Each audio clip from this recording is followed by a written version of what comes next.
Assalamu alaikum class. It's been a while since we got together at BMTL. I miss you all too. Well, things happen for a reason, and it's up to us how we conclude them. As far as I know, we are about to step into a new era, an era where the world demands online skills for survival. I'm recording this lecture since I'm in a low signal area and the meet point really doesn't work for me over here. So in order to avoid this distortion, no audio, slow buffering, or any other technical difficulty, I am taping this video for you all so that you can replay it as many times as you want to for clarifying your misconceptions. Also, I will attach a Word document containing all the notes that you might need later for reference to the tactics learned during this session. I hope it turns out to be a healthy learning for all of you. Today, I plan to give you a detailed session on descriptive writing. So, to begin with, you being the future writers need to use descriptive essay skills to create a vivid picture of a person, place, or even a thing. Now, unlike a narrative essay, which reveals meaning through a personal story, the purpose of a descriptive essay is to reveal the meaning of a subject through detailed sensory observations. When I say sensory, I mean using all your 5 basic senses. The descriptive essay employs the power of language and all the human senses to bring a subject to life for your readers specifically. Now, if a reader comes away from a descriptive essay with the feeling that he or she has really met a person, gone to a particular place, or held a certain object, the writer has done a good job. And if the reader also feels an emotional connection and deep appreciation for the subject's significance, the writer has done a great job.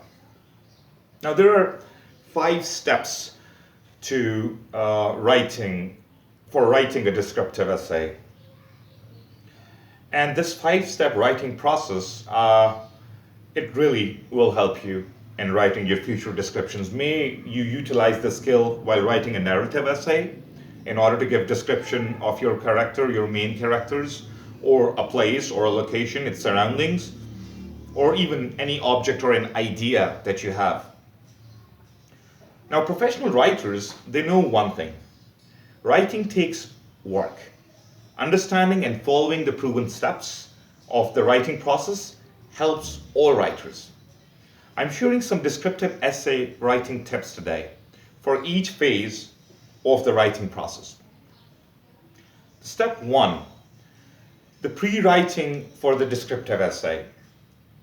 Now, in the pre-writing phase of a descriptive essay writing, you should take time to think about who or what you want to describe and why. Do you want to write about a person of significance in your lives, or an object or place that holds meaning to you? Now, the topic doesn't have to be famous or unusual. The person could be your grandparent, any object or an ornament in your drawing room, a favorite pet, or even a place. Could be a Wade Cafe. Now, once a topic is chosen, you guys should spend time thinking about the qualities you want to describe. Brainstorm about the details associated with that very specific topic. Even when not writing about a place, reflect on the surroundings. Where is that object located? Where does the person live? Consider not just physical characteristics, but also what memories, feelings, and ideas the subject evokes.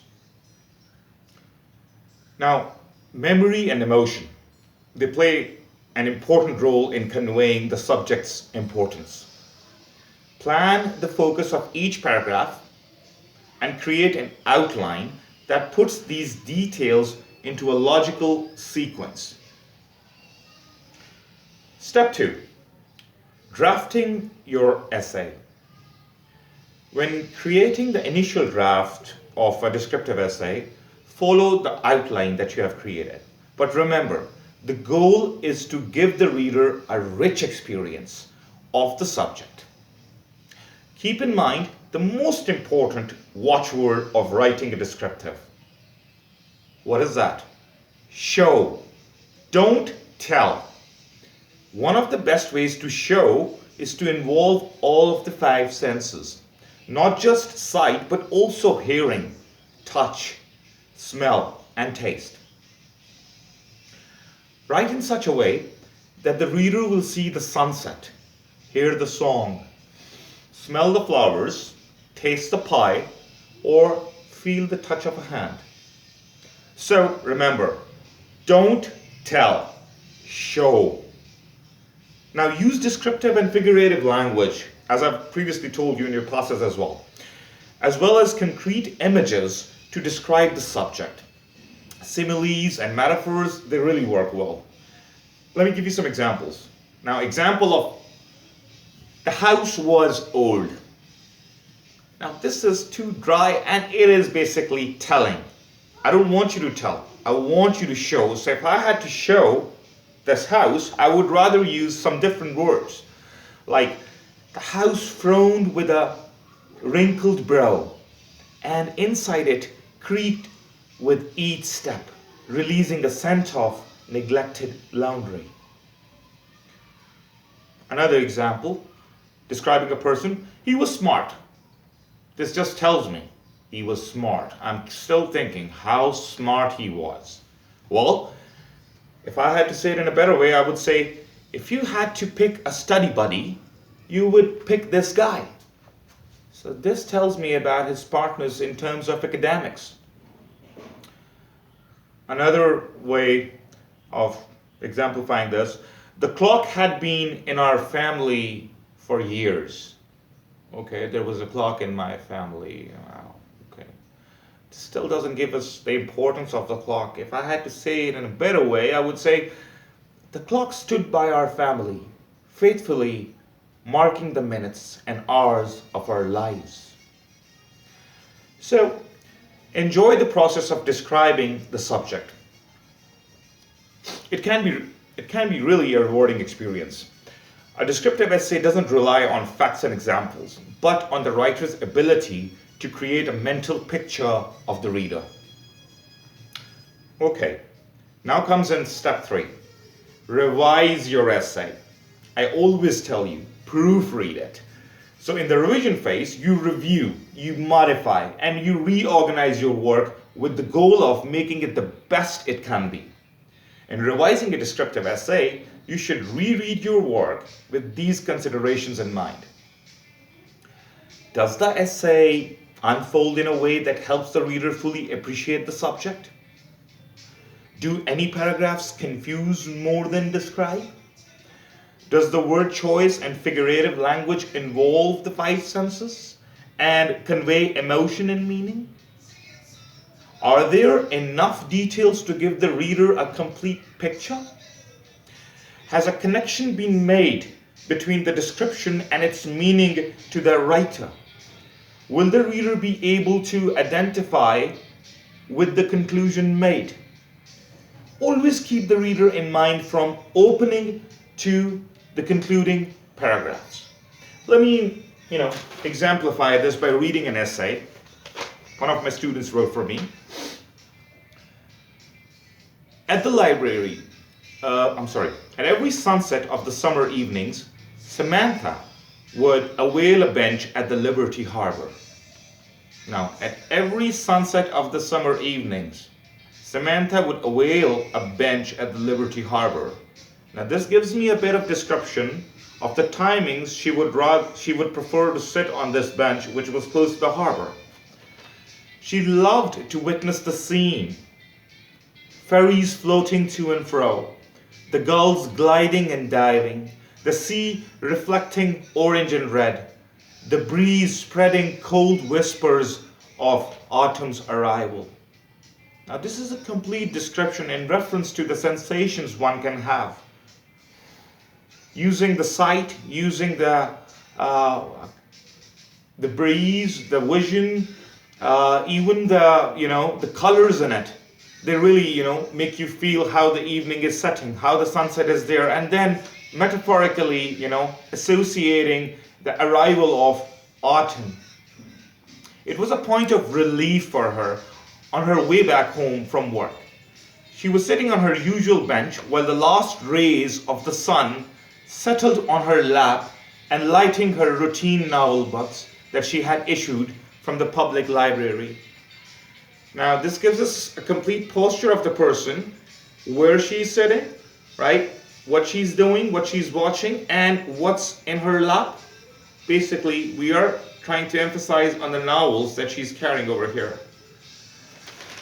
So, this was just a basic example, just to relate to all the questions that I've highlighted when you're revising your descriptive essay. Keep in mind that, have you touched on these things? Have you involved figurative language in it? Have you evolved emotion in it? Okay, so it's better to go from general to specific. Otherwise, the readers will have trouble building the image in their mind's eye. For example, don't describe a glossy coat of fur before telling the reader the essay is about a dog. Do you get my point? Step 4, edit your essay. Now, at this point in the writing process, writers proofread and correct errors in grammar and mechanics as well. It's also the time to improve your style and clarity. Watch out for redundant ideas. I always keep telling you to avoid repetition. Do not repeat ideas again and again. If you have said something in the first paragraph, do not repeat the same line in the same manner in the second or third paragraph. Rather, change your word choices. So, watch out for redundancy, and also loading up of adjectives and adverbs. If you overlap them again and again frequently, it really becomes annoying and disturbing for the reader. So, in order to go for the best editing, I would suggest you need to find a friend at home. I mean your siblings, maybe your elder brothers or your younger sisters, whosoever it may be, or even your parents if they are interested. Having a friend at home to read the essay helps the writers see trouble spots and edit with a fresh perspective. When you hear somebody else reading your essay, you do find, loopholes. You do find mistakes. You come across slips that you couldn't read yourself. Because when you read it yourself, you find everything in perfection. But somebody else reading it for you gives you a better idea. Take that help. Now, when it comes to publishing or delivering an essay to somebody or a given audience, I know it's always quite exciting and a bit scary as well. Remember, there isn't a writer on earth who isn't sensitive about his or her own work. The important thing is to learn from experience and take whatever feedback is given to make the next essay even better. Now, for any queries or ambiguities, use your email, WhatsApp, drop a message in the Google Classroom. I will be pleased to assist you. Okay? And for now, since we are not in a direct session, I'm sure there must be some kind of question or query left. So what I will do is, all the notes that are relevant to writing a descriptive essay, along with examples and anything that might help you support in building up your essay, I will send you a document. I will attach this file for you guys. So for now, I would like to see you guys again soon, and I will also be assigning you a relevant exercise, which is obviously a descriptive essay. So once you are done, I will be giving you feedback on that. Thank you very much. Have a nice day.